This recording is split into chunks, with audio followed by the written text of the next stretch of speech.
Article 300.8c of the National Electrical Code addresses the installation of control wiring and piping or tubing together in the same raceway. This is permitted if several conditions are met.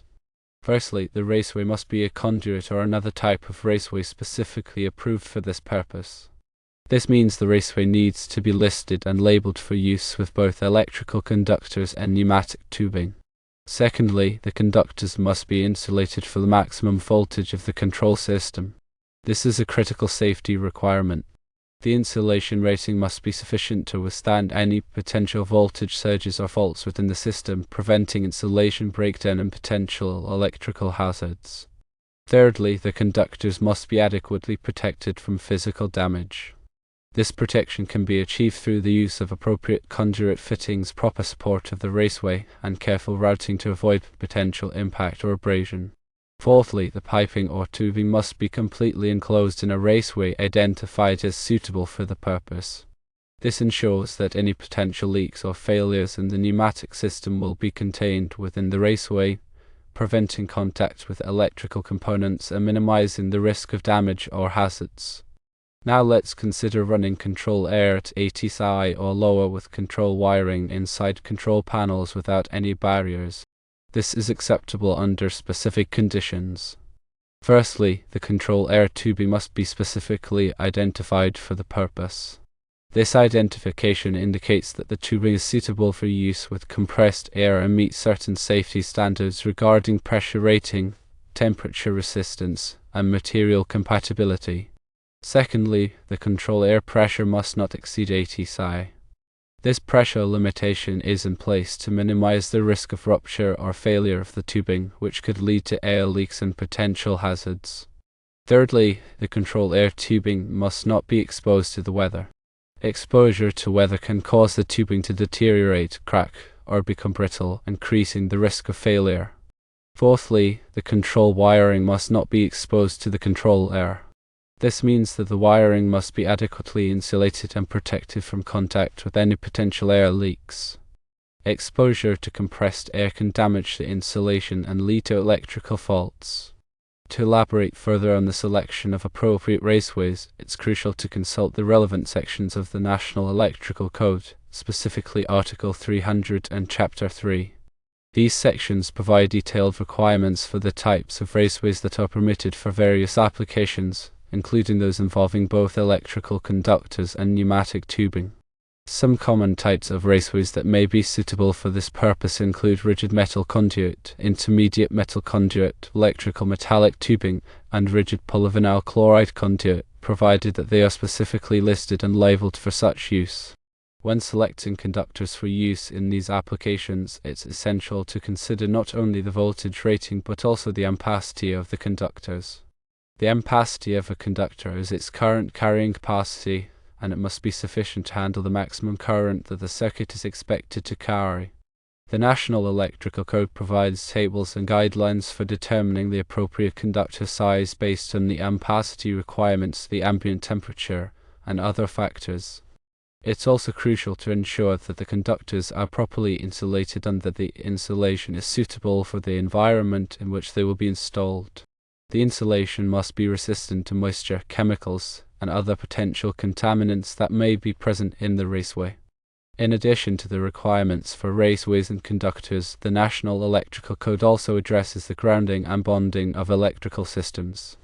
Grounding and bonding are essential safety measures that help to protect against electrical shock and minimize the risk of fire.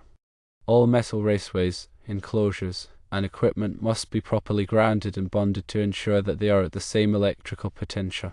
This helps to create a low impedance path for fault currents to flow back to the source, which will trip the circuit breaker or fuse and de-energize the circuit in the event of a ground fault. The National Electrical Code provides detailed requirements for grounding and bonding in Article 250. Furthermore, it's important to consider the environmental conditions in which the electrical system will be installed. If the system is located in a wet, damp, or corrosive environment, it's necessary to use raceways, conductors, and equipment that are specifically designed for such environments. This may include the use of watertight or corrosion-resistant enclosures, conductors with special insulation, and other protective measures. The National Electrical Code provides guidelines for selecting appropriate equipment for various environmental conditions in Article 310.15 and Chapter 3. Moreover, when installing electrical systems that involve both electrical conductors and pneumatic tubing, it's crucial to follow all applicable safety precautions. This includes energizing the electrical circuits before working on them, using appropriate personal protective equipment such as gloves and eye protection, and following lockout/tagout procedures to prevent accidental energization of the circuits. It's also important to ensure that all work is performed by qualified and experienced personnel who are familiar with the National Electrical Code and other applicable safety standards. Regarding control panels, several key considerations must be addressed when integrating control air tubing and electrical wiring. Firstly, the physical separation and routing of the tubing and wiring are critical. The control air tubing should be routed in a manner that minimizes the risk of contact with electrical components. This can be achieved by using separate channels or compartments within the control panel, or by utilizing barriers or dividers to physically isolate the tubing from the wiring.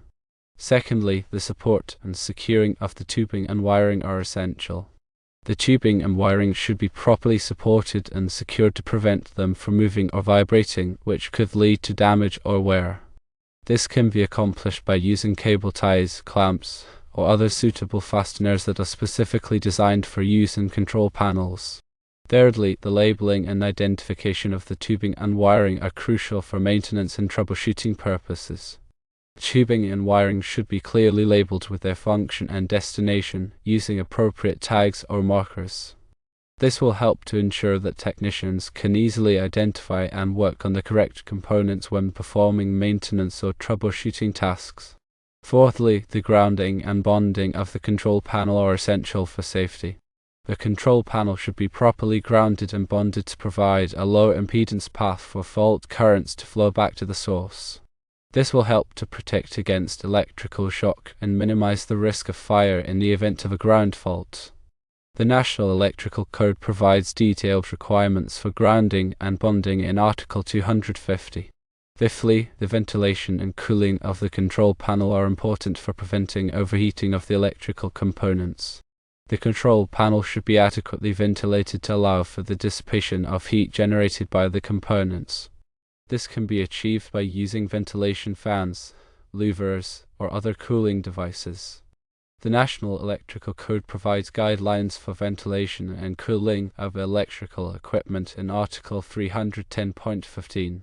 Sixthly, the access and maintenance of the control panel are essential for ensuring its long-term reliability.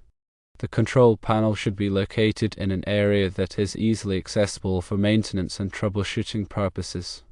The panel should also be designed to allow for easy access to the components for inspection, repair, or replacement. The National Electrical Code provides guidelines for access and working space around electrical equipment in Article 110.26. Seventhly, the environmental protection of the control panel is important for preventing damage from moisture, dust, and other contaminants. The control panel should be enclosed in a suitable enclosure that provides adequate protection against the environment. The enclosure should be rated for the specific environmental conditions in which it will be installed, such as wet, damp, or corrosive environments. The National Electrical Code provides guidelines for selecting appropriate enclosures for various environmental conditions in Article 312 and Chapter 3. Eighthly, the surge protection of the control panel is important for protecting the electrical components from damage caused by voltage surges or transients. Surge protection devices should be installed to divert surge currents away from the sensitive electronic components. The National Electrical Code provides guidelines for surge protection in Article 280. Ninthly, the short circuit protection of the control panel is essential for preventing damage from short circuits. Short circuit protective devices, such as circuit breakers or fuses, should be installed to interrupt the flow of current in the event of a short circuit. The National Electrical Code provides guidelines for short circuit protection in Article 240. Tenthly, the overcurrent protection of the control panel is important for preventing damage from overloads. Overcurrent protective devices, such as circuit breakers or fuses, should be installed to interrupt the flow of current in the event of an overload. The National Electrical Code provides guidelines for overcurrent protection in Article 240. Ultimately, ensuring that control air tubing is identified for the purpose involves several key aspects. Firstly, the tubing material must be compatible with a compressed air environment. This means that the tubing must be resistant to degradation or corrosion from exposure to compressed air, moisture, and any potential contaminants that may be present in the airstream. Common materials used for control air tubing include polyethylene, nylon, and polyurethane, each with its own specific properties and advantages. Secondly, the tubing must have a pressure rating that is appropriate for the maximum pressure of the control air system. The pressure rating indicates the maximum pressure that the tubing can safely withstand without rupturing or failing. It's crucial to select tubing with a pressure rating that exceeds the maximum pressure of the system, providing a safety margin to account for pressure surges or fluctuations. Thirdly, the tubing must have a temperature rating that is appropriate for the operating temperature of the control air system. The temperature rating indicates the range of temperatures within which the tubing can safely operate without degrading or failing. It's important to select tubing with a temperature rating that encompasses the expected range of temperatures in the system, taking into account both ambient temperature and the temperature of the compressed air. Fourthly, the tubing must be properly sized to ensure adequate airflow and minimize pressure drop. The size of the tubing affects the amount of air that can flow through it and the pressure drop that occurs as the air travels through the tubing. It's important to select tubing that is large enough to provide adequate airflow for the control system, while also minimizing pressure drop to ensure efficient operation. Fifthly, the tubing must be installed in accordance with the manufacturer's instructions and any applicable codes or standards. Proper installation is essential for ensuring the long-term reliability and safety of the control air system. The tubing should be properly supported, secured, and protected from physical damage to prevent leaks or failures. Moreover, there are several best practices for maintaining control air systems to ensure their continued safe and efficient operation. Firstly, regular inspections should be conducted to check for leaks, damage, or deterioration of the tubing and fittings. Any leaks should be promptly repaired, and any damaged or deteriorated components should be replaced. Secondly, air filters should be installed to remove contaminants from the compressed air stream. Contaminants can damage the tubing, fittings, and other components of the control air system, leading to leaks or failures.